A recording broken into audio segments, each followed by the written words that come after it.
Good evening. Welcome to the launch of Fcct's Human Rights Outlook in Southeast Asia for 2016.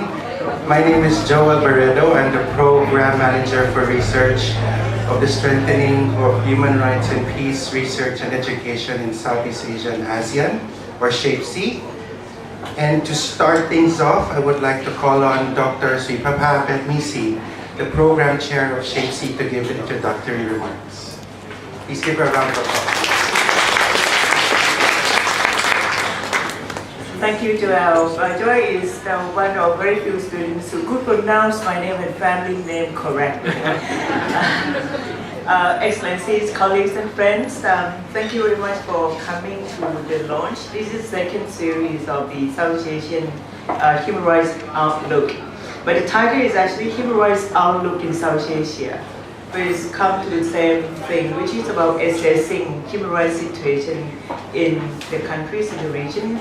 If you look at the book, which will be presented by my friend Asmi later, you can see that we cover countries in South Asia. Sometimes some countries may be missing. It means something. When something is missing, it always means something. And when something are included, it also means something, but maybe different thing. Again, thank you very much indeed for coming. And I'd just like to mention, and I guess Asmi will be mentioning as well, that this is the second series.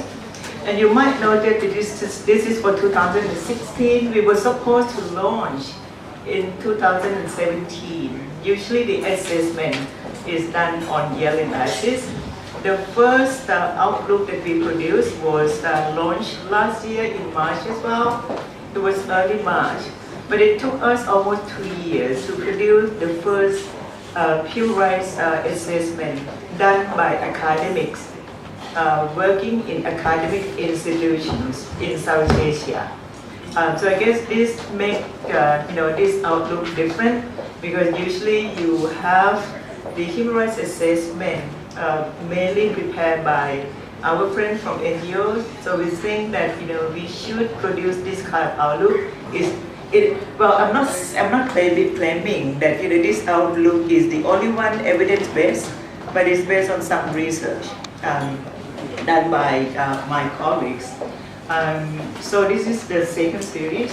As I mentioned that we were supposed to launch it last year sometime. We usually plan to do it in December as a kind of symbolic launch. Not symbolic launch, it's a real launch. But December of each year is, at least you have Human Rights Day. But then there's always delay. But delay is usually caused by the fact that although we know that there are many academics in the region working on human rights and in human rights, but then when it comes to writing a human rights assessment, it's not that easy. So you might notice that in this book, one country is missing because we could not locate the author. And as I mentioned, when something is missing, it already means something. So it always takes some time to identify. Well, we could identify the authors, but whether the authors will be accepting to write the chapter, that's another question. So this year we made some progress, because in the first year we got the outlook with 7 countries included. So we made progress in the sense that this time we include 10, one missing. Out of 11 we got 10. So we really hope that the next outlook, which is 2007, we would be able to include 11 countries. So I think you'll be looking forward to it.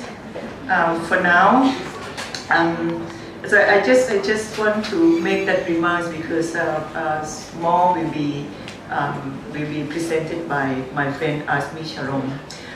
So I guess that's it, and thank you again to you, for all you to join us here. Thank you. His Excellency Van Helstrom to give the welcoming remarks.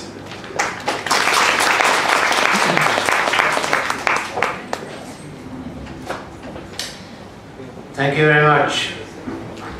Dear participants, dear friends, This is the second year I have the honor to be introductory speaker at this event, the launch of the Shape-C Outlook here at Foreign Correspondence Club. I'm doing this coming directly from one of the major events organized by our embassy, our regional workshop, 150 people, this year in collaboration with the UNESCO at the UN premises here in Bangkok, both with the ambition to form partnerships and to provide input to the upcoming Asian Pacific Sustainable Development Forum, focusing on Agenda 2030. The theme was building resilience through participation, and that's obviously closely related to the theme for tonight, to human rights. Participation must be a democratic process. It's about giving voice to individual human beings. And it's based on every single human being's rights to be heard, to be listened to have a say when decisions are made, decisions that affect their livelihoods, our health, employment opportunities, our well-being. Freedom of expression, freedom of assembly, freedom of information, all these freedoms are obviously, fundamental for participation. Fundamental for well-informed decisions about development, hence for Agenda 2030 and the achievement of the Sustainable Development Goals. Or put in another way, they are fundamental simply for decent societies. I don't want my daughters to be harassed or end up in prison if they oppose the policy of my government. Why should anyone need to experience that? Why should female human rights defenders in this region need to experience that? Or male, for that matter.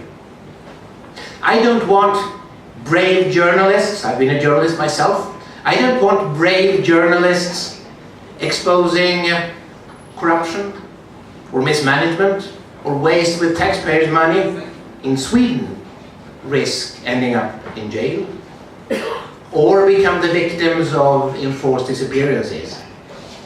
Why should anyone have to experience that? Why should any journalist have to experience that? Why should any human rights defender need to suffer through that? Human rights defenders are crucially important everywhere. How they are treated is a litmus test for democracy, because democracy simply isn't only about elections. Democracy needs to be based on freedom of expression and on the rule of law, on strong, solid institutions, defending the human rights enshrined in the international commitments made by most countries in the world, but too seldom followed. A recurrent theme at the workshop we've just been through, there at UN, recurrent theme was the shrinking space for civil society, the shrinking civic space globally, as well as in the region where we are right now, in the region surrounding us. And I share that concern. I think it's self-evident, we all do that. And to be able to address those challenges, we need to have access to solid research. The outlook that will be presented here today is an important contribution to that kind of information-based action. I'm here to express the proud support from me, from our embassy, from SIDA, from our government, to the excellent work that is done by the Shape-C network, coordinated by the Institute of Human Rights and Peace Studies at the Maidan University. We have been your partner since 2014. We are happy and proud to continue. And I'm here simply in support of the values we share. Global norms so often, increasingly threatened these days. This year it's 70 years since the Universal Declaration of Human Rights was launched. It's equally valid today, but it's under attack. And to defend and promote these rights is a task for us all every single day. That's never a final victory that could be won. It's a victory that needs to be won every day, over and over again. I used to work for many years with Central and Eastern Europe in the aftermath of the fall of the Berlin Wall in 1989. That meant a dramatic improvement in a context where we thought it was barely possible. This was our neighborhood. Our neighbors were under oppression, and we didn't believe that that oppression would fall. But it could. It did happen. And it was a success with a dimension that made some of us think that this is, and some even wrote it, this is the end of history. Now things will be well for eternity. Well, it wasn't. It was a trend that could be reversed, but the good news is to reverse this, the current negative trend, that's equally possible. It could happen in 1989. We could change the course again. We need to do it, and we need to do it together with the help, not least, of documents like the one that is to be presented today. Thank you very much. Linda Wanit, Executive Director. Thank you, sir.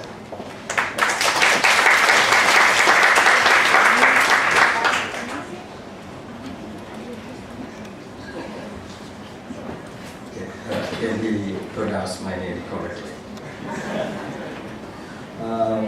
Your Excellency, the Ambassador of Sweden, Senior First Secretary, Research Advisor, Chepsi Program Chair, panelists, and academics, distinguished guests, ladies and gentlemen. It's my honor to welcome you to the event of launching of Human Rights Outlook in Southeast Asia 2016. This outlook is released on the cooperation of the Southeast Asian Human Rights Studies Network, or what we call SIHAN, and the ASEAN University Network Human Rights Education, AUNHRE. This is the second in the series of outlook books produced under the auspices of our Strengthening Human Rights and Peace Education Research in Southeast Asia program, which is of course supported by Swedish National Development Cooperation Agency, or SIDA, and Norwegian Center for Human Rights.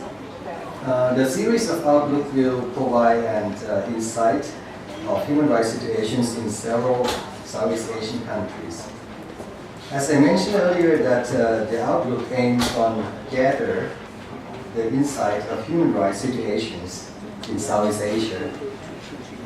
Thus, the chapters in this book are written by the country's experts and contains the fact and the analysis of those experts. As I have repeatedly addressed in various occasions, that the human rights situation in this country and the region seems to be worsened in several aspects. You will find in this outlook of several outstanding issues, such as civil rights, minority rights, freedom of expression, freedom of speech, and the human rights obligations that each country is committed but may not have implemented. When I first got a copy of this outlook, the first thing I was I got it yesterday evening. So the first thing that I got into was the report about Thailand. So that's only the very short time that I have. So just in order to make the comparison to the previous issue of Outlook in 2014-15, it reminds me that in approximately the same period of time of this time of the year, of last year, I had a chance to be here to make a welcoming speech. During that time, the university management set up an investigation committee to investigate the malconduct of the institute management. The reason was the institute issued a statement opposing the use of the Article 44 of the interim constitution. That article gives the universal dictatorial power to NCDO to do whatever they want. So the consequences of using this article is one of the major parts in this outlook. So then you can just go back there and just try to review it. A year passes by, a number of human rights and democratic activists are still imprisoned, and some are being charged with several irrational political cases. This is the importance of this kind of outlook that reminds us of the reason to keep on working for human rights. As a representative of the Institute of Human Rights and Peace Studies, Mahidol University, which is the secretariat of the Fcct program, I would like to give a special thanks to Swedish International Development Cooperation Agency and the Norwegian Center for Human Rights that have been supporting us for the program. I would like to thank country's experts who have been dedicated their time and energy to produce this excellent outlook. Moreover, I would like to thank the working group who make a perfect work, and welcome you to all to the launch of the Outlook of Human Rights 2016. I wish that there will be a continuity of series of Outlook in the years to come. So thank you very much and have a nice evening.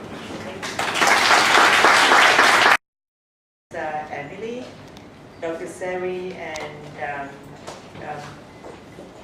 Edward Bond. I'm not quite sure. Edward, sorry. Oh, he's not here yet. Okay, we start with two then.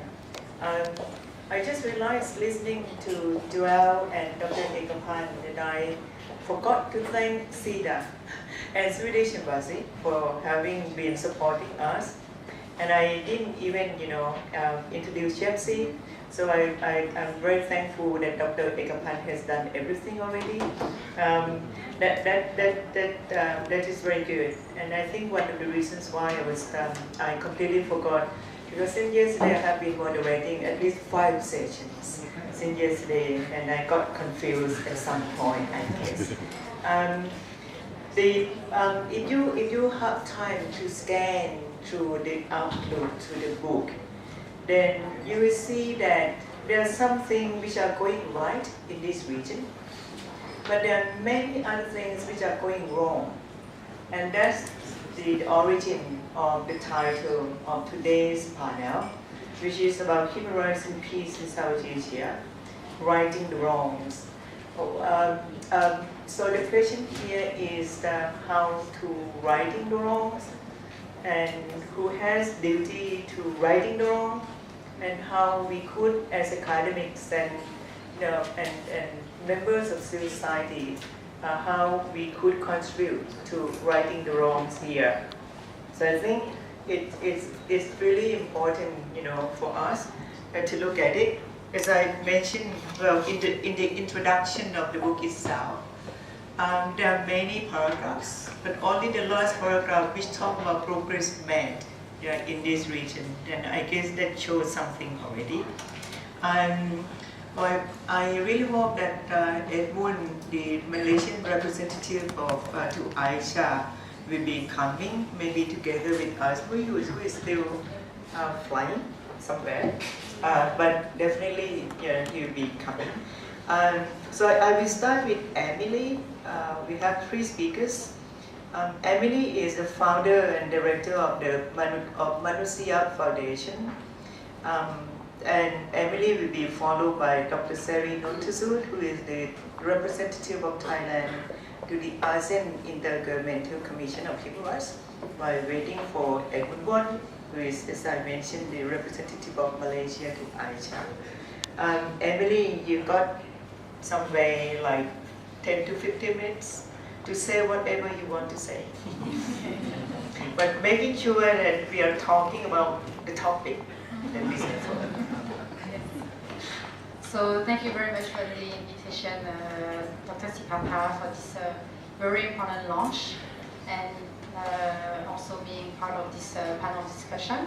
I thought I would be speaking last, so I was looking forward to see what Dr. Siri would have said before. So I want him to respond to you. So it's first, I think it's important for me to talk about Manusaya Foundation because many people might not know about Manusaya Foundation. So Manusaya Foundation is a regional human rights organization which goal is really to empower local communities to be at the center of the human rights response in the countries. And we're working with marginalized communities who are most of the time invisible from the international community or from governments. And those communities are the ones who actually need to be heard because they are the ones who are the most impacted by human rights violation caused by the government as well as business actors. And so for us it's really important that those communities are being heard, visible by the international community and can speak on their own voice and bring about their own solutions.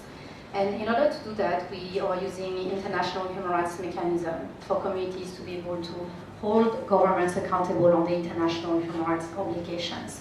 So we're using mechanisms such as the Universal Periodic Review, the UPR, treaty bodies, special procedures, but we're also using international framework just as the Business and Human Rights Framework, which became more and more prominent in the region because of the increasing violations caused by private actors on their livelihoods, health, and the environment. So when we talk about the human rights situation in the ASEAN, I think everybody would agree that there's an increasing shrinking space, and that's no news for anyone.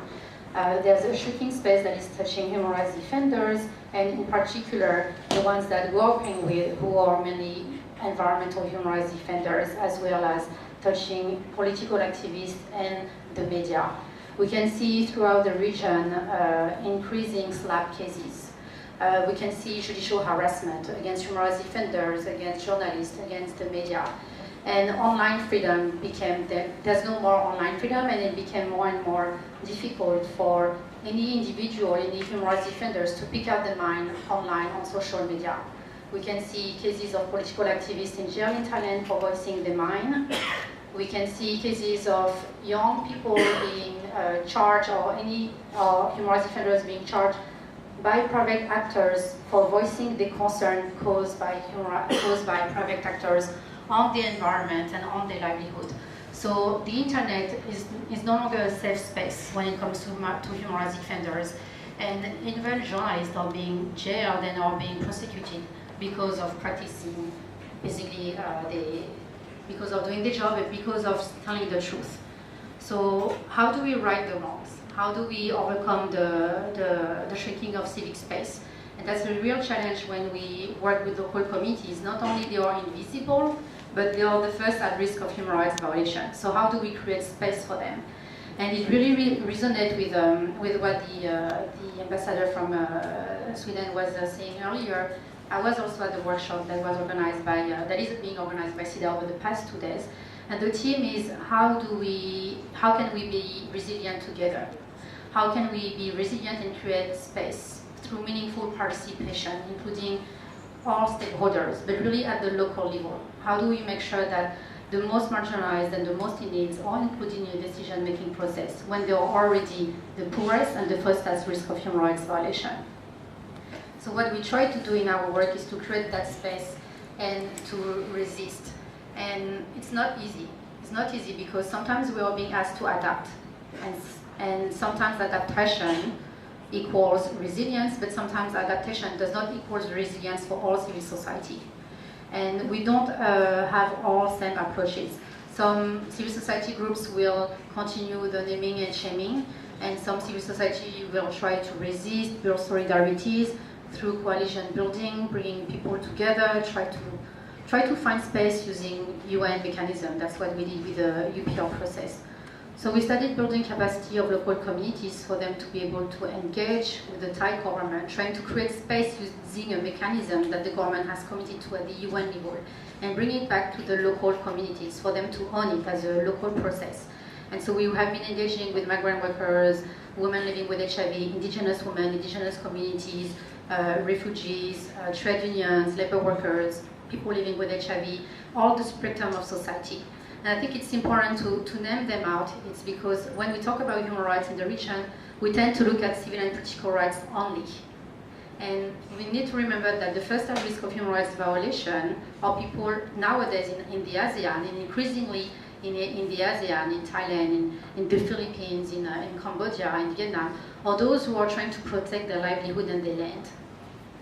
Indigenous people, environmental activists, land rights farmers, very normal people who are peasants, who are farmers, who did not wake up saying, I'm going to be a human rights defender. Especially women are always at the forefront of the response because they're the ones at home taking care of their livelihood and farming. And those are the ones that are the first impacted by businesses, by laws and legislation that are meant to empower and benefit people who are already in power. So when you have the establishment of special economic zone, or when you have NCP orders in Thailand to reclaim the forest and are then turned into special economic zone, we ask the question, who is it benefiting? Are we really protecting the forest? Or are we talking about special exclusion zone? And that's a word that was being used yesterday by one of the participants. So what we are really facing now is the shrinking of civic space, it's the invisibility of communities, and when we are trying to try, and when we try to work with entry points within government, using international mechanism, when we try to create that space for people to be able to engage with the government through dialogues, through meeting, it's still very challenging. Because what we face, and that what communities have been facing, is the increasing number of defamation cases. And I think this is very visible in Thailand when human rights defenders are reporting on human rights violation. So what we try to do is to build capacity of communities to be able to do their own human rights documentation.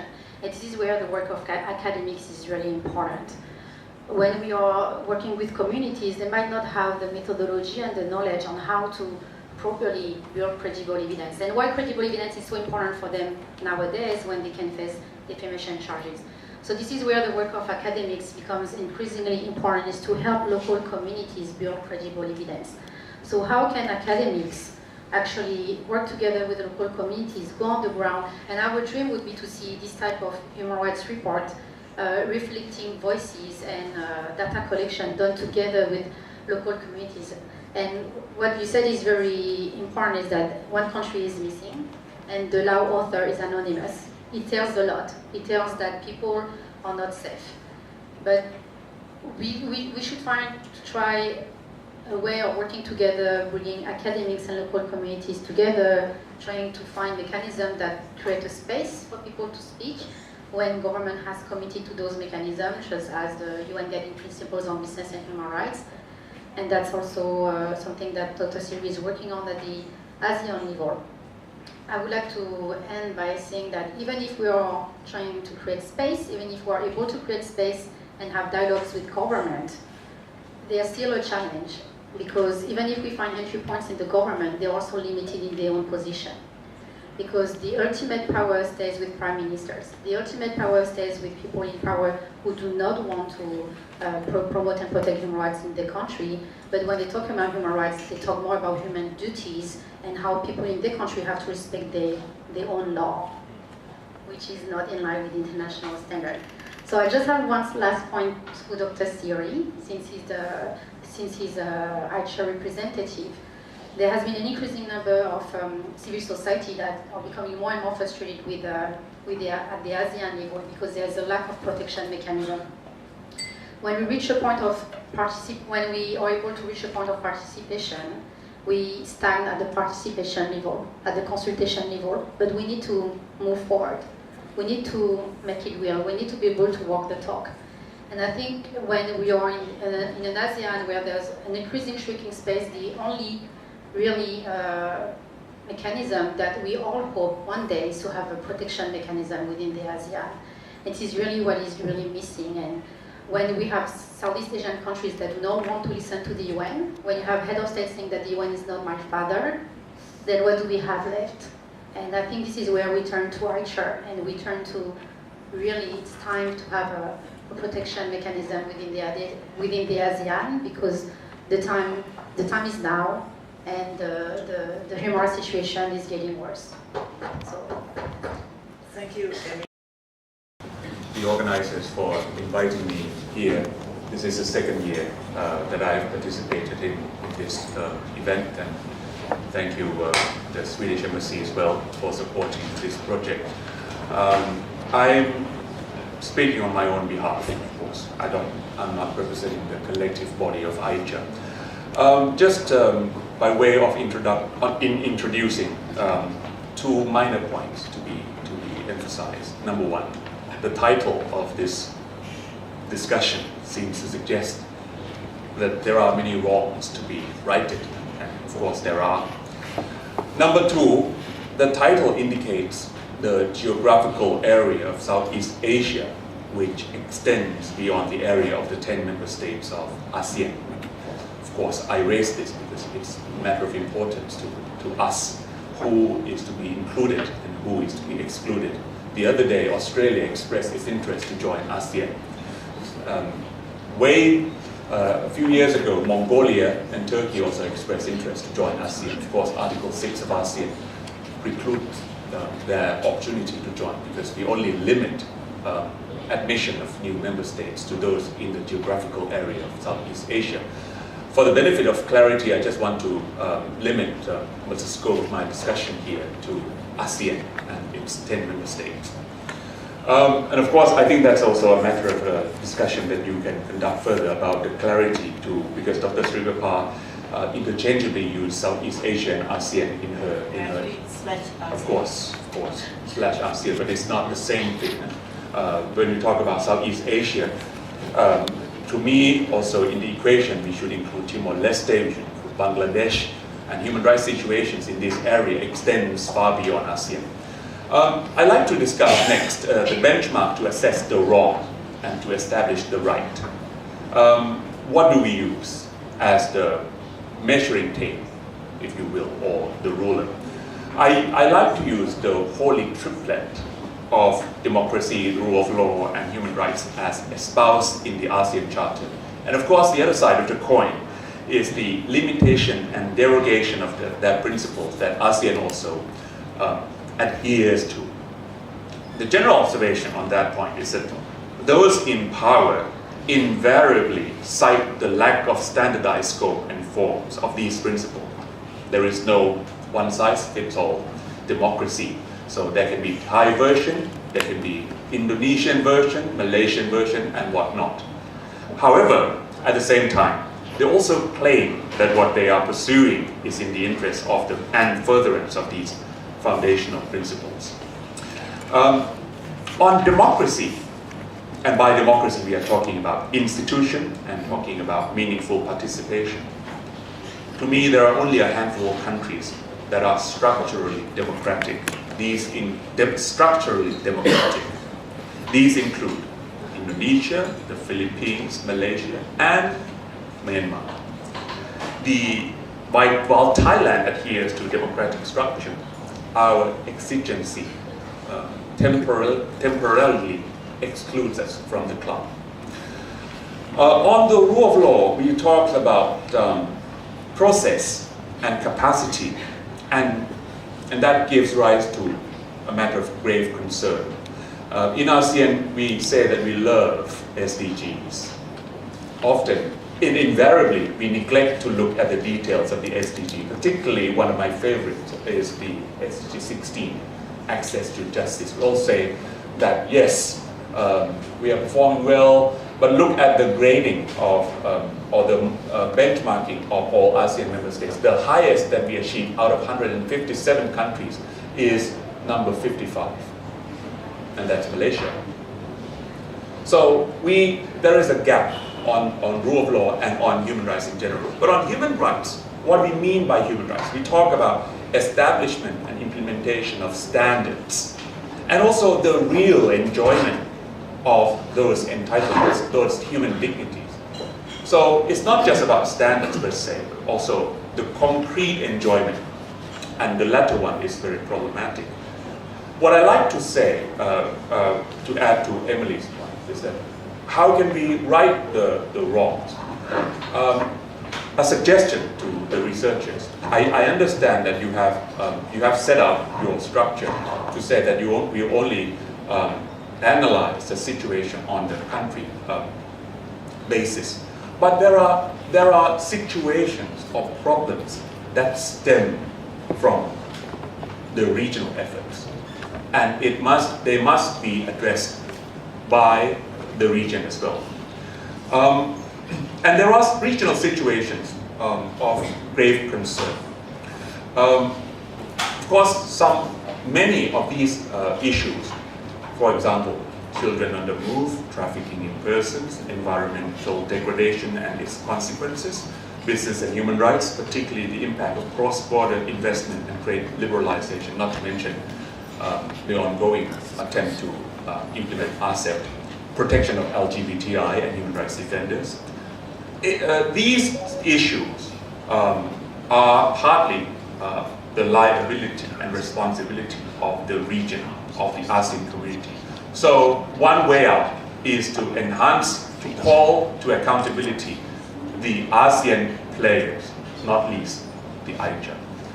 But all of these problems seen in stark contrast to the ease and relentless drive toward trade liberalization in this region and beyond.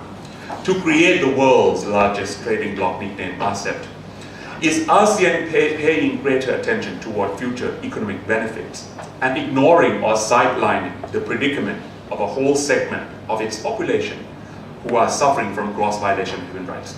And that's a rhetorical question.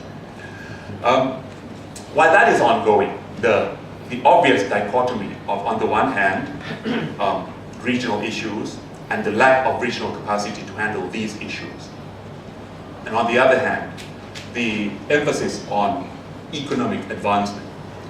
On the other hand, there is an ongoing suspicion and scare of policy makers in ASEAN toward human rights, which is manifested in many ways and in new forms.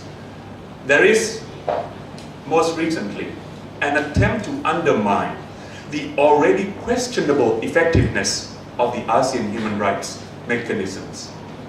To say that we need to make sure that ASEAN own our initiatives by excluding or limiting participation of dialogue partners, to say that we must initiate our own projects on human rights.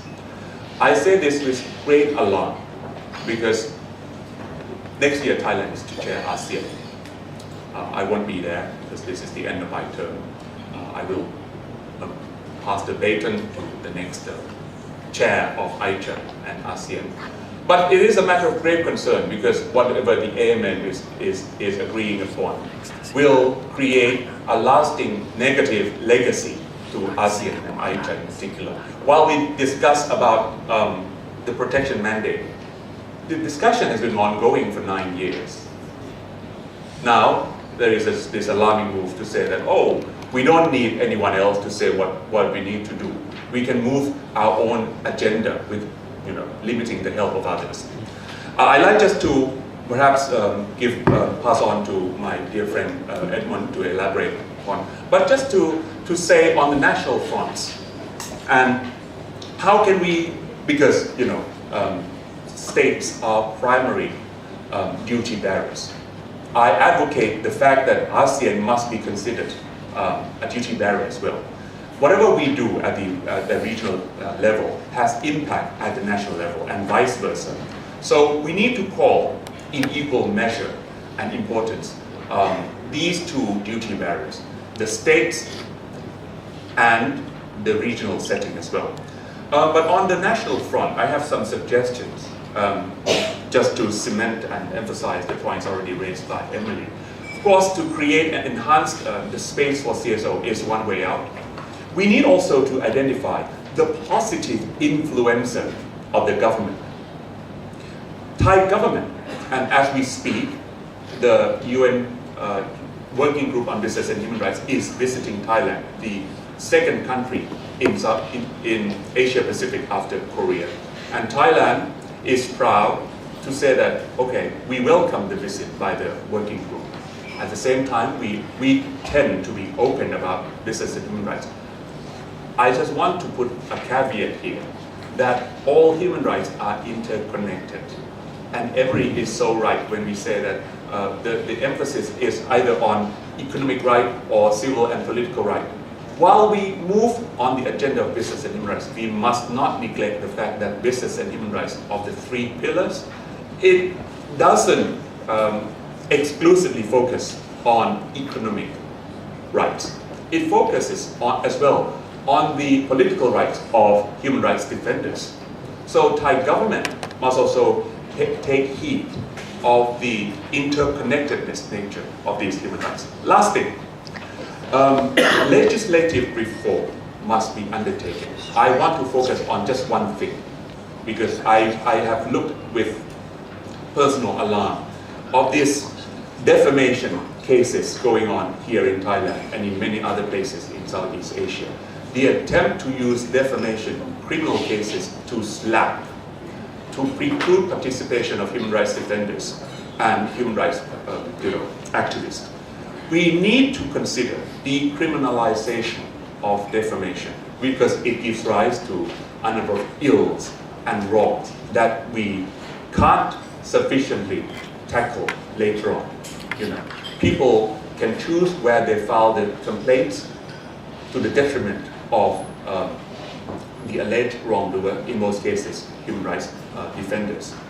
I don't know what to say, but just to leave, maybe it sounds very gloomy, but personally, I still am hopeful that we must do our duty, and by duty, I consider myself, and I'm sure that my good friend Edmund would consider himself as well, as duty bearer, because we bear the duty to enhance the livelihood of the ASEAN people. Thank you very much. Thank you, Dr. Seri. Actually, the preamble page said it very clearly that the responsibility for the protection and promotion of human rights is for everybody. Yeah. Every single organ of the society as well. Like this, it's quite clear. The second one, what I heard from you, you tend to, it looks like actually you confirm that there are many wrongs going on. There's something going right as well, but maybe less, especially in our countries where I borrow the term that Emily was using earlier, legal harassment, by charging different people for defamation. And this legal harassment is going on for years already. It's not only unique to Thailand. Actually, if you read about the report that ASMI will be launching later, that you may find some common problems in 10 countries that we analyze. But then at the same time, I do agree with Dr. Seri that there are some issues which are beyond national borders. So this is regional issues which need to be addressed at regional level. Of course, Aisha is one of the bodies, but it's not the only body, in ASEAN which has duty to not only address, but also, trying to do something about the wrongs which are going on at regional level. So I move to Edmund. I guess you got a good breath already, as I already introduced him before he arrived, that Edmund Bond is a representative of Malaysia to the ASEAN Intergovernmental Human Rights Commission. And this is you'll be ending your first term, right? Okay, so there's possibility that someone is going to continue, which could be a good thing. Edmund, please, you've got about 10 to 15 minutes. Thank you, Sri Papa. Very happy to be here. Very sorry for coming a bit late. I was a bit lost. Just arrived and I was wondering for the signboards, or human rights activities normally have signboards and they'll tell you where to go, and there was no signboard, and I didn't know the FCC is at a penthouse, and we're in a penthouse talking about human rights with a bar there. Azmi Sharom actually tricked me into coming. I'm actually in trial today, but he just pestered me and said he'll buy me a beer to come over, and I didn't know I'm speaking to such a big crowd.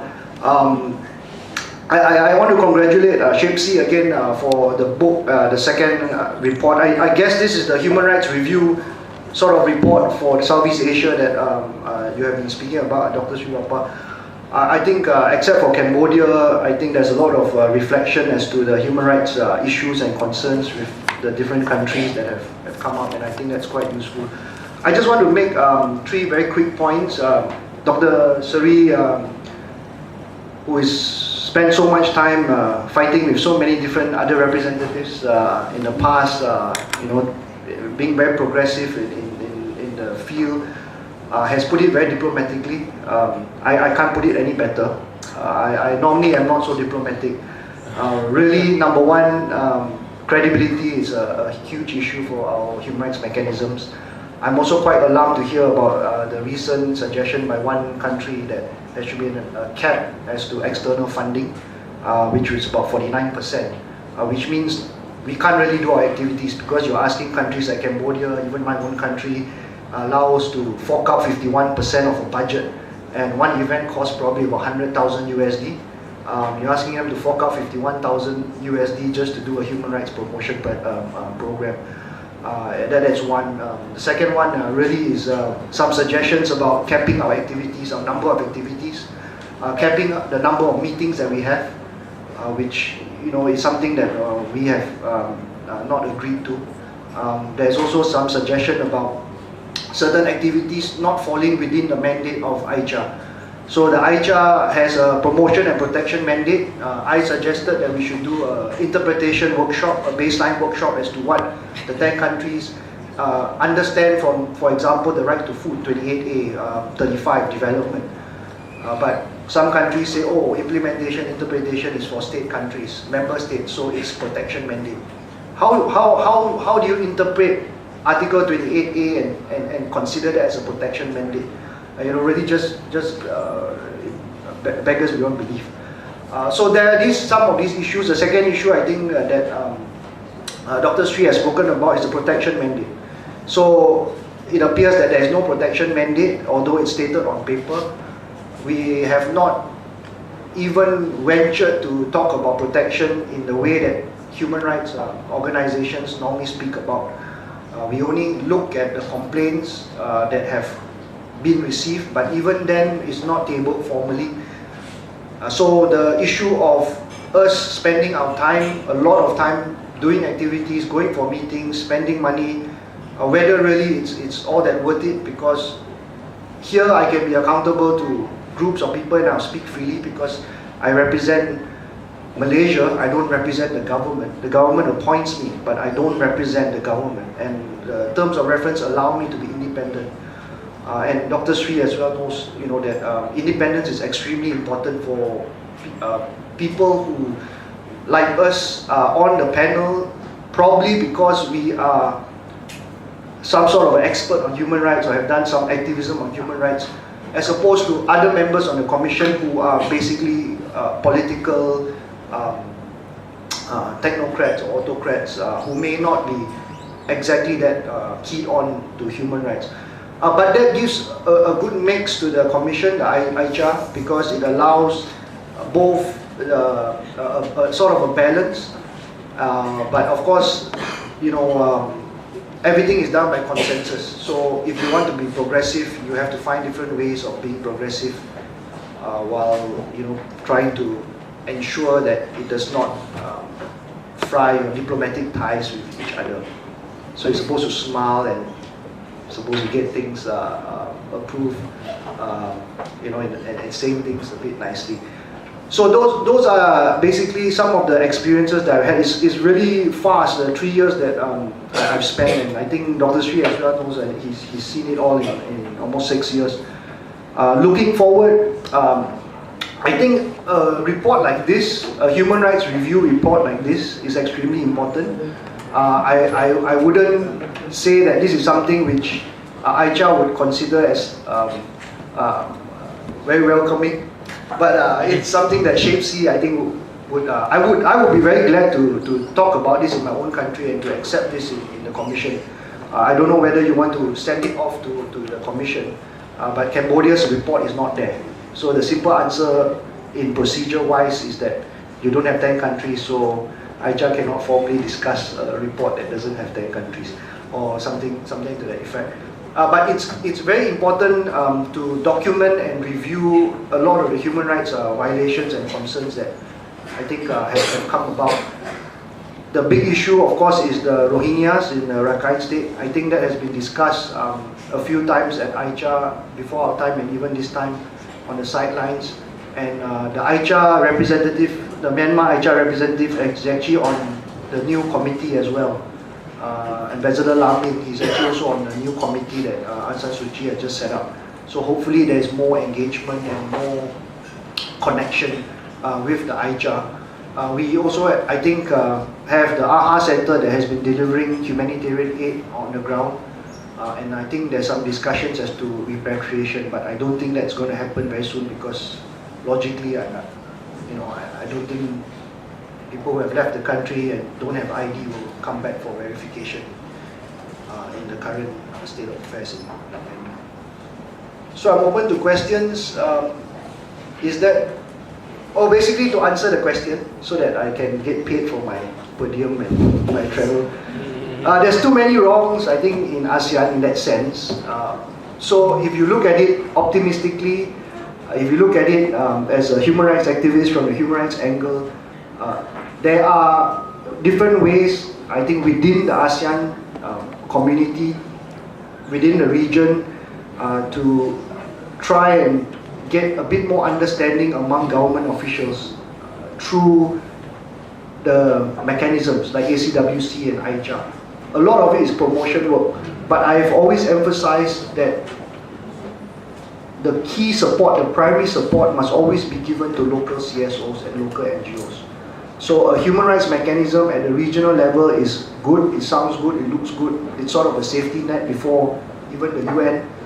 But the support must always be with the local CSOs. The support and the work at the ground is more important really at the local level than at the regional level. So I think that ends my quick presentation. Thank you, Dr. Chu. Thank you. I just realized how limited space you have within AICHA. We have been complaining about shrinking space, limited space we have in the societies, in the communities. But then we heard from the two representatives just now that they are having very limited space as well. And I think with that kind of policies coming up, it would be more difficult for them to navigate, within already limited space in the human rights mechanism in ASEAN. The second thing that I feel quite, I was really hoping when I saw the list of the representatives to AICHA, the latest one, because you got a few of them who are independent, like the two speakers that we have today. During my time, there were two as well. So I was hoping that there will be increasing number from 2 to 3 to 4, but I'm not quite sure if that would be the case in the next batch of the AICHA. How many of you will be leaving? Maybe all of us. Yeah, maybe all of them. And that's a situation of shrinking space of the representatives. Yeah. So if Sari definitely cannot continue because he is finishing his second term, Edmund maybe, if the Malaysian government continue to appoint him. So AICHA would be in a very difficult situation. And I kind of understand why Emily, when you were talking about actually how to navigate. Actually, you were mentioning about international human rights mechanism mostly, and I think that shows as well how efficient, how effective it is, the regional, existing regional human rights mechanism, and we have mandates to protect, to promote and protect human rights. So it's both about promotion and protection, and there are many mandates which could be interpreted in such a way that Aisha and ACWC could do some protection work. But I guess the way most of Aisha representatives are thinking is about working on promotion first, then moving toward protection. We don't know when, but this is the kind of putting mandate in a what I'm not quite sure if I use the right term, sequential. That you do something first and then we move to other thing, promotion first and then protection. But that has been the situation during the past 8-9 years already. Can I quickly interject Yes, and say just briefly please. 3 points to receive complaints? Number 2, the conduct of investigation or examination of facts. Number 3, suggestion of remedies. It's not that we are sequential in our attempt. It's the fact that we have not even begun to explore the possibility of discharging protection mandate whatsoever. And I'm saying this collectively. Number 2, the R word, Rakhine/Rohingya, is the thorn on the side of everyone at the moment. It's the thorn because we don't want to talk about these 2 R's. We want to talk about the other R, ASEP. Sadly, there are at least 700,000 of them outside of Myanmar. There are many of them remaining. I do care of both groups, but we tend to say that the 700,000 or more outside of Myanmar, mainly in Bangladesh, some in Malaysia, must be subjected to voluntary dignified return or repatriation. But what about those remaining in Rakhine? The other one is the E word, election. I'm hoping Asmi can elaborate more about this because election is coming up like mushroom. Prospective elections, postponed elections. They are very important. How can we have meaningful participation in the election? When we talk about SDGs, and by the way, SDGs are this beautiful thing. We need to seize the opportunity to talk about meaningful participation through election. You may approach this microphone. Maybe we can have 3 questions first. As moderator. In increasing the accreditation of CSOs. So you have seen on the ICHA for the past few years, we have increased, I think we have something like 24 now, or 26? 26. I think we have increased quite a lot across the board. In fact, there has been no rejections since 2016, bar for one, and that was a technical reason. And there was an application that came in the second time. It was rejected the first time, and at the second time it was allowed. So we have seen that.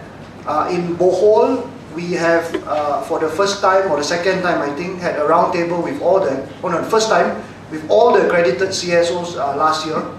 And it was very good exchange as to how they see and we see AHRD and how we see the future of ASEAN Human Rights Mechanism. So I think that is quite encouraging. I think there's a bit more openness now around the table with the 10 representatives to allow more CSO space. There was recently a pushback, I suspect, because one of our accredited CSOs had made an oral statement to the HRC at the UN. I suspect, I've seen the statement, I suspect that that is one of the reasons why one countries have asked that we look at the statement, look at the CSO at our next meeting in May in Jakarta. We approved the status, but I think there was a statement that was made. But we have not heard the reasons. It's just that it's come up on the plate, and I suspect that is some defensiveness on some of the countries that, because Aicha was mentioned and was sort of criticized publicly. As to your first question, first, I think HR representatives should be given a full-time mandate to do their jobs. So all of us are actually part-time. We actually spend a lot of time doing our HR work, but we also have our day jobs. And we don't have the resources and the capacity except for sometimes people at the Ministry of Foreign Affairs, the team, but they have also other work to do, so then we have to engage, and Dr. Sri and a few other colleagues of mine and myself, and so we have to engage private lawyers and consultants to actually help us with our work. So with us focusing on our work, running programs, going for meetings, we don't have really so much the time to try and do the diplomatic work or the influencing work with our representatives. So to answer the question, it is not a formal thing with the representatives to try and talk to them or influence them. It's done very informally. It's done in the way that's done on the sidelines, and to try and get engagement and to try and get some sort of positive response on some of the proposals. But it's going to be difficult because you need to be careful who you speak to, what you say as well, and depending on who you sort of trust and who you're not too sure. So that kind of job, Nicholas, it's I'm not a diplomat. I'm just a lawyer trying to do my best. I can't be a diplomat, right? But I think Dr. Sri can. So I think to answer the question, it's very tough. On the first plate, it's very tough. For Malaysia, I can speak for Malaysia. To the credit of my government and the foreign minister, he has actually, and I brief him very constantly, I have a good relationship with him. He has been very open, he has been very supportive, and he's, in fact, I do not know whether I can say he's a human rights activist at heart or he believes in the things, but if there's arguments that are pro-human rights, we need to take this position because it's right, because that's what the AHRD says, because that's what the ICCPR says. So it's for my past 3 years, I've got no complaints. We've been managing to do a lot, and I've got support from the Ministry of Foreign Affairs as well. But different representatives have different setups. So Professor Dina Wisnu from Indonesia is an academic with a university, so she has a different setup. Dr. Sri has an institute, it's a different setup. So really, you cannot paint one brush for everyone. And we have also former ambassadors as well on the commission. So it's a really mixed basket. I hope that answers your question. Regarding quickly the first question, I can't recall the number now, but we have a lot of Rohingyas in Malaysia. It's sort of good that Malaysia has taken a strong position on it. Rohingyas, as they are not recognized as refugees except by way of the UNHCR asylum seeking card. Malaysia doesn't recognize refugees, but so far, because of the position that Malaysia has taken, there has been less heat on the Rohingyas in Malaysia. So they basically live in urban jungles around Kuala Lumpur. They work as contractors, casual workers, laborers. So in that sense, it's quite good, but Malaysia still does not recognize them as refugees, only as asylum seekers by way of the UNHCR card. Three points. First one is the question of representative. I think I was the first to utter this statement that I represent the country and not the government, although I am appointed by the government. And she is saying that she said that before. So we are actually saying the same thing at different times. But it's this: there is a term called impartiality. Independence is not there, but impartiality is there. We are supposed to discharge our mandate and our duty with impartiality, whatever that means. To me, it means that I'm pro-human rights. Yeah? Although it can be removed at any time by the appointing government. That's true. Okay? Number two, question about the other R, refugees. It depends. While it depends that on the country, on the host state, whether they have ratified or acceded to 1951 refugee or 1967 protocol, and Bangladesh has not. But thumbs up to Bangladesh. It has accepted a large number of these people forced out of their homes in Rakhine. And Malaysia has neither acceded to these two instruments, but has accepted. Thailand in the 1970s has accepted those from Indochina, and in the 1980s from Myanmar itself. So it depends. But the bottom line, and I think my colleagues here can confirm, the bottom line is that we must adhere to the general principle of international law, that we can't force them to return to a place where they will be unsafe. In this place, unfortunately, their original home. Point number 3, election. How can we make sure that election can be meaningful? I think there is only one way out, to increase the number of monitoring agencies, not least CSO. But and Thailand is implementing this, leaving no one behind, by looking at how can we be inclusive for persons with disabilities, for them to vote. And I've been working on that agenda for some time, on persons with disabilities. I hope this answered those who have asked. I wonder if any of you would like to address the issue of whether or not Asia should have a human rights court. I forgot. Thank you. We actually, when the AICHA was in the form of commission, we are called representative, not commissioner, because presumably we represent the government/country, whatever I'm understanding.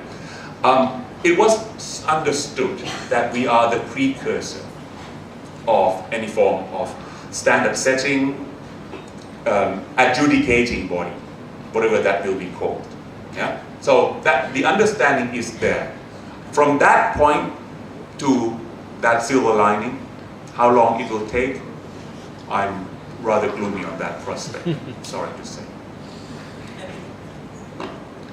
Thank you. So regarding next question on the SDGs, how can we all work together to make sure that no one is left behind, especially CSOs are at the table?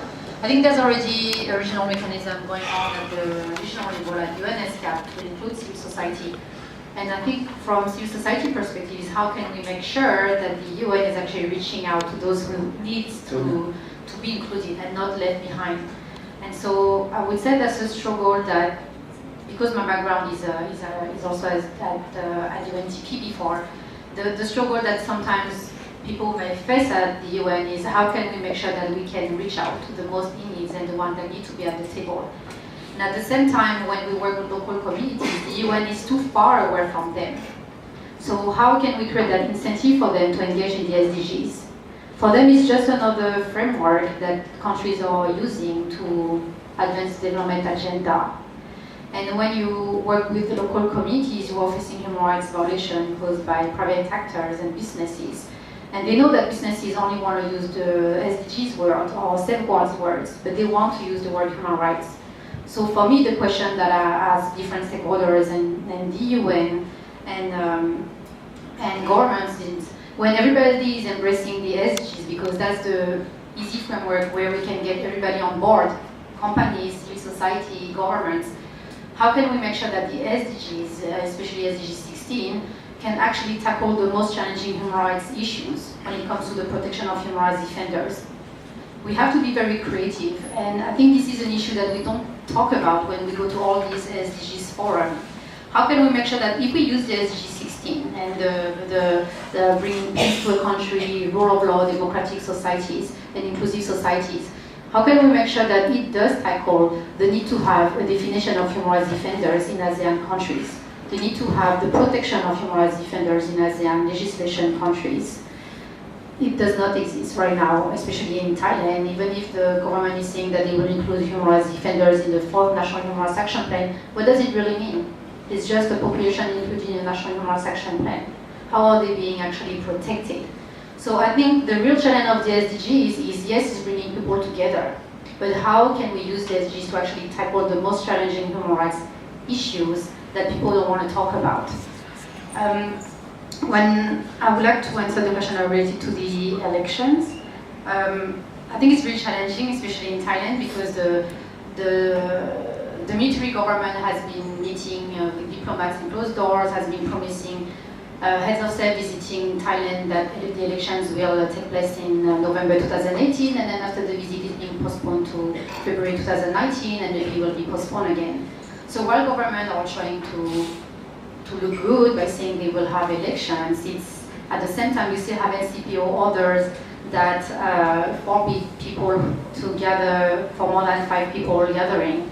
So how can people have a meaningful discussions about the elections if they cannot assemble and discuss about the elections, as simple as that?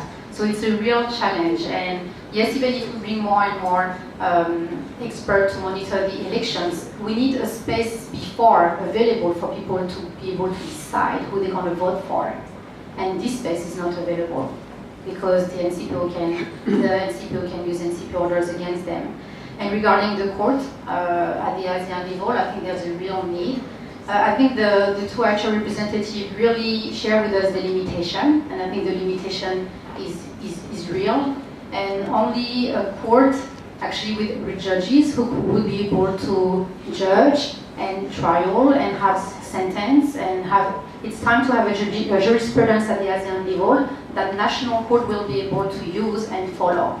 So I think ASEAN Court for Human Rights is important because it would set standards and international standards, the human rights standards at the ASEAN level, and the national courts would be able to follow that jurisprudence. But again, it's a dream. It's not for tomorrow. It's a dream. Actually, in Bangladesh itself, almost 700,000 is adding to already existing about 300,000. So in Bangladesh alone, you've got about 1 million of Rohingya staying there. Out of that number, you've got about 30,000 having refugee status. And that refugee status has been there for years already. And we know that it's very hard to find country of resettlement. So they have been stranded there for years, some 20, 30 years, even with refugee status. In Malaysia, Thailand, refugees as well. I think in Malaysia, I heard this morning about almost 100,000 already. They got the UNHCR card, which allowed them, to access to some basic rights, but that's not refugee status. Because for refugee status to be detained, you have to go through the process of refugee status determination, but it doesn't happen yet. So that's the status of Rohingya in these countries. The second one, the court. Actually, in Aisha, during my time interestingly, we discussed about human rights court, not formally but informally. Then in order for us, or even about, I don't think we can dream about Asia as the region, the wider Asia. But within ASEAN, because you already have 2 commissions, and whether or not having an ASEAN Human Rights Court is possible, I think that there have to be some steps. Already, you've got the commission, you've got the ASEAN Human Rights Declaration, and then I think you need to. And you have 3 common human rights treaties. Yeah, and then you already have a few conventions, for example, anti-trafficking convention.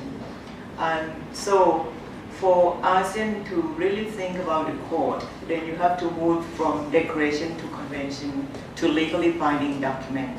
So as I said, there might be some step towards the court. But I'm not quite sure if I will see it in my lifetime, really. The third one is about SDG. My colleague and I, we have concluded a research project late last year. It will be published soon. We were, interviewing government officials in 5 countries out of 10 of ASEAN. The government officials are very comfortable with SDG discord. But then, if you ask them into detail, then they got some problem. You can, when you go to different communities, I'm not quite sure the communities that you are working with, but interview with communities with the layperson, SDG is something unknown.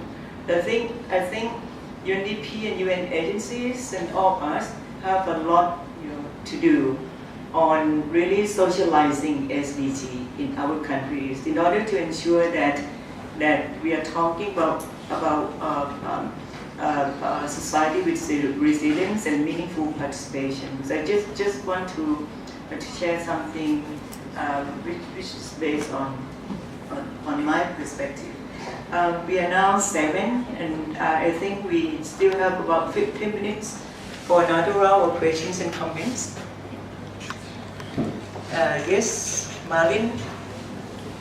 1, 2, 3, 4. Okay. Yes, we start with Marlin. My name's, yes. Hello, my name's Marlene Alf. I work at the Raoul Wallenberg Institute of Human Rights and Humanitarian Law. Thank you very much for a really, really interesting discussion. I have 2 questions. I was wondering if you could, how would you describe the impact of China on human rights in Southeast Asia, on developments? And my second question is, you mentioned this outlook, this publication as a good example of what academic institutes and universities can do to collaborate with civil society organizations. But I was wondering if you had any other ideas for what universities and academic institutes should be doing in order to protect and defend civic space. Thank you, Marlin. Then next, I saw 4 hands. Just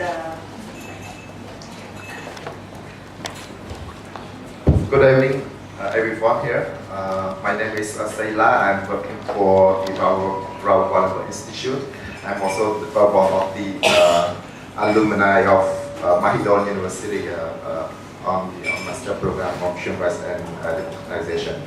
My question just popped up after the comment from Dr. Sripapa when it sounds like very pessimistic about the future of the convention because let's look at the UN. We used to have the Human Rights Commission, and then later on it transformed into Human Rights Council, and then their duty is to adopt the international covenant, international convention, and other treaties related to human rights. And then it sounds like you are one of the former members of ICHA, and then they are the current representative of ICHA. So do you think there is no possibility at all to have the conventions in the future? It's because it would be good if there will be the mechanism, enforcing mechanism, for example, like the UN. They have the charter-based mechanism in order to review, for example, peer review each country, for example, maybe in the future. As the human rights defender, human rights academic, we always wish to see the 10 countries, they comment to each other on human rights. So I just feel like I am hopeless for the futures of ICHA, for the future of the human rights court in ASEAN when I hear your explanation of comments. So probably it would be good if I can hear from the former representative of ICHA and then the current representative of the two human rights. Thank you.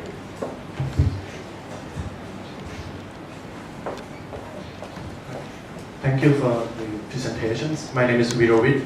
I was a human rights student at Mahidol University, now the founder and executive director of Thai Committee for Refugees. Just maybe a quick question about this. Because what we have heard is quite hopeless situations with the government in the ASEAN countries, that the human rights is not something that could be achievable in the near future. But what we have seen is that maybe if taking the digital disruption, that there are ways in which have been proposed that we could democratize the powers of the state. Would there be a way that you could see that there's a way for the democratizations of human rights? I think as Bill Gates said that banking is necessary, but banks are not. Would it be possible that governing human rights is necessary, but governments are not? Maybe that's another way of looking at it, as some of you believe in your positions, and many of us here are quite desperate in the situations of human rights in the region. My name is Khair Mahmood. I'm from Bangladesh, and I'm here as a part of this Raoul Wallenberg Human Rights Research Initiative, the Asia part. So, actually, I was very keen with this report. So whenever I get it, I eventually went to the Myanmar one and I said, well, they truly picture as what I know actually the story is there. So, actually, my question is toward via comment that what role IHR is playing regarding the Bangladesh part. Like, though Bangladesh is not a member of ASEAN, but it's become a obvious victim of this recent incident. So I don't want to stretch much about what is happening there. It's much evident, but I want to stretch about the other part, like that Bangladesh is suffering. For example, the environment. If you see the 1 million people suddenly moved in a different place, and the place, that part of Bangladesh is probably the most risky part, it's the most green part. Now it's become barren, it's become kind of, there's no such, rarely you found green there. So, so it's a kind of violation of environmental human rights perspective from the Bangladesh point of view. So do you think that ASEAN or ISA you have any possibilities to contribute on that issues to helping Bangladesh to encounter these issues on the environment, or anyway, so I just want your comment on that. Thank you very much. There are a number of issues. China, I think the Belt and Road Initiative will have impact far beyond ASEAN and Southeast Asia, but anywhere that China invests. We need to call China into account, and China is now looking at ways to implement the UN guiding principles in business and human rights as well, because whenever it invests, it needs to embed UNGP to its investors, not to harm and cause negative impacts in those countries that they invest. Now we have Laos, we have Thailand, which are subject destination of investment from China as well, and look at Europe as well. So that's China, and I'm very concerned about ASEP because China is one of the key stakeholders within ASEP process. Even in ASEAN, we talk about the impact from ASEAN economic integration on certain groups like children. In ASEP, we have none of that discussion. None of that discussion is taking place in ASEP. In TPP, you have 3 chapters dedicated to anti-corruption, labor, and environment. In ASEP, none of those is present. So we need to, perhaps the Institute might like to concentrate or focus on this issue. Research, I think you talk about the role of research institute like university, what other roles can they play? Certainly, you can, well, imagination is the key here. You need to be responsive, SDG for example. You need to alert states that they can't just say they love SDGs. They need to look into details. The devil is there. SDG 16, for example, the number of deaths in incarceration. Do you report that? Are you happy to come up with a number? When you go into that kind of detail, states will be reluctant to say that we really love SDG. But I think it's a great initiative. Evolution from, another colleague from RWI, evolution from political instrument to legally binding instrument, it's going on. It's going on in ASEAN at the moment. We have that kind of attempt manifested in the example of ASEAN Convention Against Trafficking in Persons, especially children and women. So it depends on the initiative of some countries, like the Philippines. They are strongly advocating for migrants' rights. So you need to look at the Philippines on that agenda. Digital disruption. And Birovit is talking about whether we can dispense with government. No, we cannot dispense government. Government is a duty bearer that we cannot dispense with at any time. Government has two sides of the coin. They can be human rights violators. At the same time, we need government because they have the duty to fulfill, to create institutions which can protect human rights as well. So we never can dispense with government. Last point, I think, on Bangladesh. Bangladesh is already a member of the Bali process, but that talks only about migration. We need it's a multifaceted phenomenon, not just migration. We're talking about safe return, we're talking about the root causes that have not been systematically and holistically addressed. The peace process inside of their home is not settled. The demining is still going on. How can they return? So it's not just the Bali process, but it's an entry point for Bangladesh to bring up this points of discussion. Edward, would you like to? Just the Marlene's question on civil society and academic institutions. I have said that it will be useful if we have an academic institution or CSO that actually documents, receives, and puts up either on a website or on a book communications on human rights violations in the region. At the moment, with investigative documentation, so you can actually go further. So you talk about human rights court, but you actually can do a mock court by way of an academic institution, but not physical court. You actually receive the complaints, you receive the communications, you give the government a side to provide their own submission, you give CSOs their say, and you can go down document or book that you can actually pick up and say, okay, look, there's this communication about something that we have been seeing. So you see disappearances or you see prosecution, defamation cases. But it's not documented in a way that is credible, it's systematic, it's on one website or it's on one book, where then that becomes really the voice of the people who have been oppressed or the rights violated. So I've said it a few times. I've spoken to a few CSOs and I've spoken to Huridocs as well to see whether this is something that they can actually take up, because you need a system of communications, you need a docket, you need a process. So while you talk about human rights court, and I agree, it's going to take 20 years, 30 years, 40 years, maybe never, but why can't we start documenting that now? Thank you. Thank you very much. I was thinking about what Edmond just said, having a CSO or a research institute playing the role of special rapporteur, if I understand well. So they will receive communication and then they would, Edmond? So the research institute would receive the communication. So they would receive the communication and go on the ground to investigate as if they were acting as special rapporteurs at the UN, the same role. Yeah, I think that's a very good idea, and I think what is really needed from local communities is to get the methodology and the tools from academics on how they can also do their own credible documentation.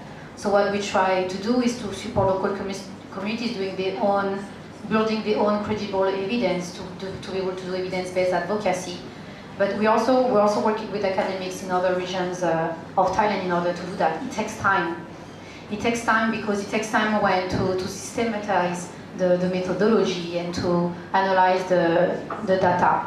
So if we could come up with a methodology that would be owned by an ASEAN university or why not your university, that civil society could use, because now, for example, to document rights violations caused by private actors, we are using the methodology developed by the Business and Human Rights Resource Center. It's being developed by people in New York. So how do you make it accessible and actionable here at the local level? So I think that's something that we really need, methodology matching the local needs developed by ASEAN universities for people in the ASEAN, and working together to develop that credible evidence. Thank you, Emily. Very good point. I guess it's now time for me to conclude. First of all, as we heard, and we also, some of you have read the reports already, that there are many things going on in South Asia, and I use South Asia here, although because CHEPC is ASEAN/South Asia, and so many massive human rights violations going on, and we actually brought up the issue of Rohingya, and of course, in order to deal with massive human rights violations which are going on in every single country in the region, I guess there is a need for synergy of different, organs of societies, including civil societies, academics, human rights institutions at national, regional level, and also international level. And there are many other stakeholders that we really have to reach out. I think one of the things that we have been facing, and I said that yesterday in one forum, that I find difficult for academics to reach out business sector, for example. Anytime we organize any event, if you look around, if I ask how many people from business sector are coming, none actually. So it's really for us to synergize and reach out. The second one, the roles of the existing regional human rights mechanism. Actually, both Aisha and ACWC were designed to be weak, and it was intended to be weak because they are both handicapped by various structural limitations, structural constraints, as Edwin has already mentioned. They are not full-time. There is no secretariat, and then some governments actually appoint someone who are not really independent. And on the issue of independence here, I think whether or not we act independently, it's not much about what was said in the TOR. So what was included in the TOR. It's more about yourself, your thinking, and the way you perceive your mandates and functions. And I think this is very important. If you have independent mind, you can always act independently, and I always believe in that. Even I recall one Prime Minister said when there were criticism against Human Rights Commission in the country, and the Prime Minister said that, look, they are independent because we ordered them to be independent. No, it could not be that way. The last one, which is about the roles of academics, as I mentioned, is about every organ of the society. It's not just academics. Research that academics are, doing will be completely meaningless if, no one knows about the research and no one uses it. There's no dissemination. I think reaching out and making sure that issues that we are addressing in our research really, tackle different issues, and then it's not just about research. There are many duties that academics are expected to perform. Teaching. So this morning or the whole day we were talking about human rights education. Actually, you can. It's not that easy to talk about human rights when so many people are not, aware of it. Human rights education, academic services. I think in Thailand we are quite lucky in the sense that there is at least a pool of academics who are working, with NGOs, supporting with NGOs. But that is not the case of many other countries. I was saying so far is quite pessimistic, but I remain hopeful. So I want to conclude with that. Thank you very much indeed.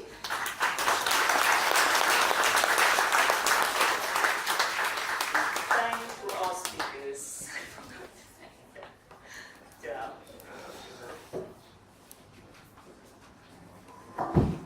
Thank you so much, Dr. Sivapa, for moderating this very interesting and timely discussion. I'd also like to thank Mr. Edmund Von, Dr. Srinath Tasud, and Ms. Emily Padicit for being part of this panel. Just to follow that up, I'd like to also quote a feminist writer, Rebecca Solnit. I think what Ajahn Sivapa said, that she's very hopeful despite being in these dark times, that hope is an embrace of the unknown.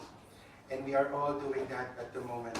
And we are all standing on the shoulders of people who are holding that torch of hope. And we hope that we can continue this discourse and be able to protect and promote human rights and build peace in Southeast Asia, in ASEAN.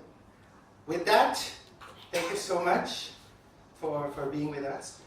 With that, I'd like to we will be going to the next part of our launch, which is the book launch itself.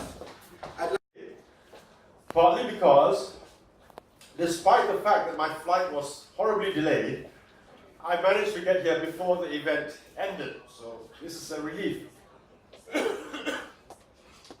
But more importantly, because it is, oh my goodness, it's such a relief to finally hold this book in my hands.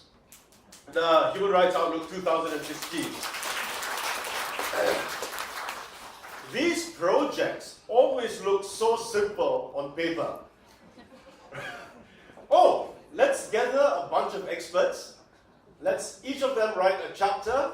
We'll put it all together. Voila! We have a book.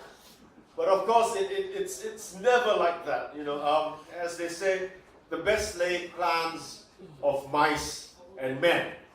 I have no idea the rest of that quote, but I know it means that your plans don't count for anything. However, before we go into the birthing page of this book, allow me to say thank you to some very important people. First and foremost, I would like to thank our speakers, Dr. Seri, Emily, and Edmund. Edmund, I promise you the beers are coming. You are all very, very busy, and to make time for us is much appreciated. A huge thank you to SIDA, our funders and partners, for this entire project would not exist without your help.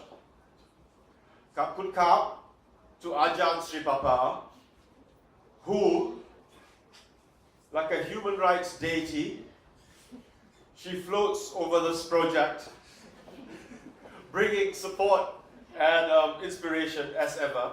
And Ajahn Ek, who's not quite as deity-like, but is still a tremendous leader all the same.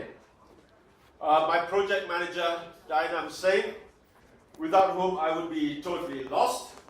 She organizes everything, does the administrative work, which I do not have the ability to do, and she chases the writers, she chases me when we fall behind.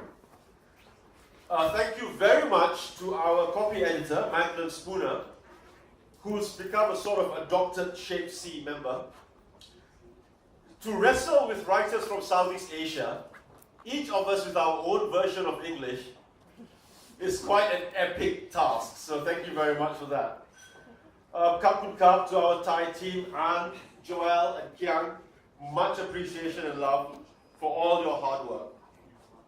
And finally to the writers for their excellent contributions. Some were wonderfully prompt.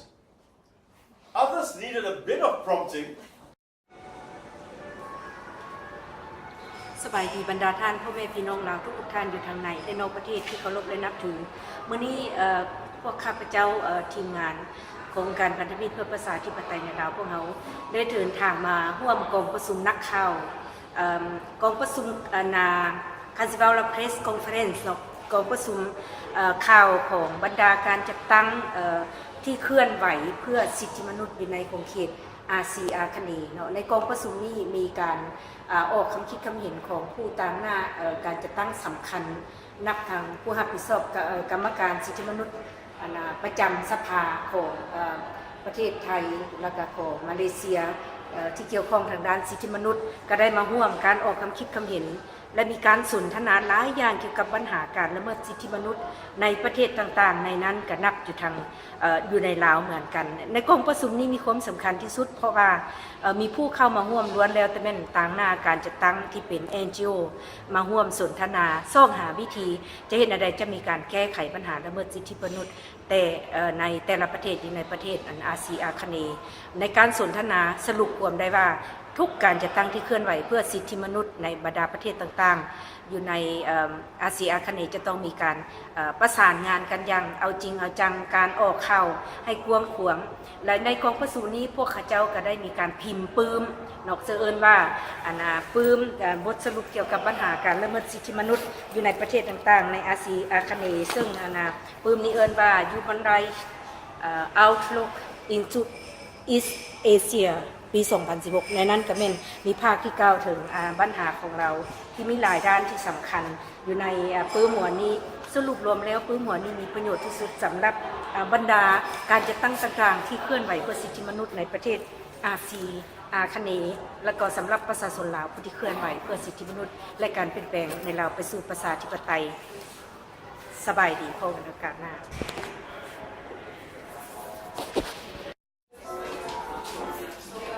Hello, it's great to see everyone. We're here at the Human Rights Outlook in Southeast Asia, launch of the publication of ASEAN states regarding human rights.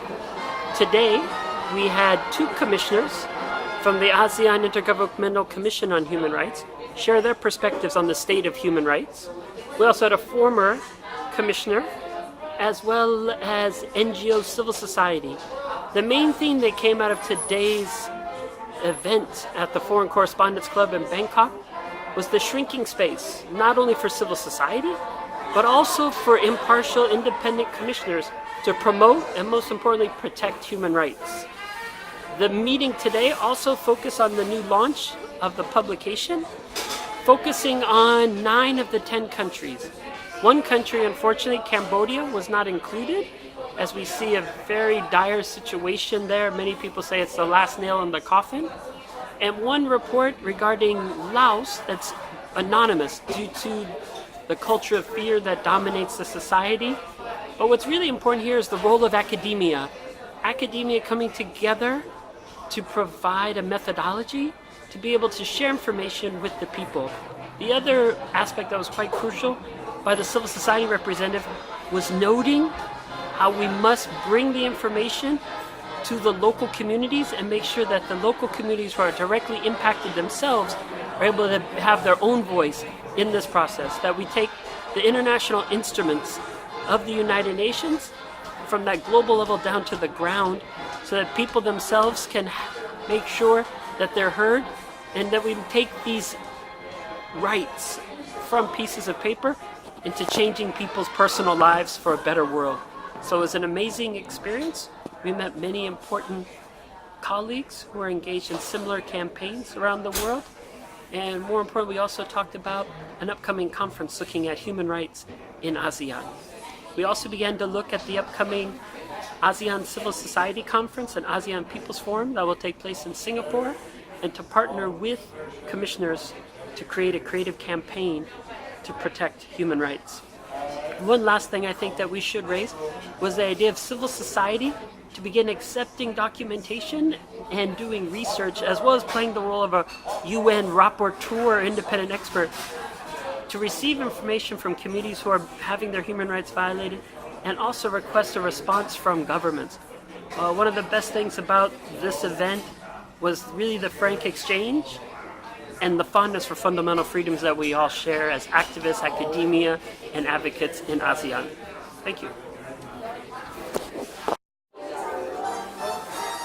สบายดีบรรดาท่านพ่อแม่พี่น้องเราทุกท่านอยู่ทางในและนอกประเทศที่เคารพและนับถือมื้อนี้พวกข้าพเจ้าได้เดินทางมาร่วมกองประชุมข่าวหรือว่า Press Conference อยู่ที่นค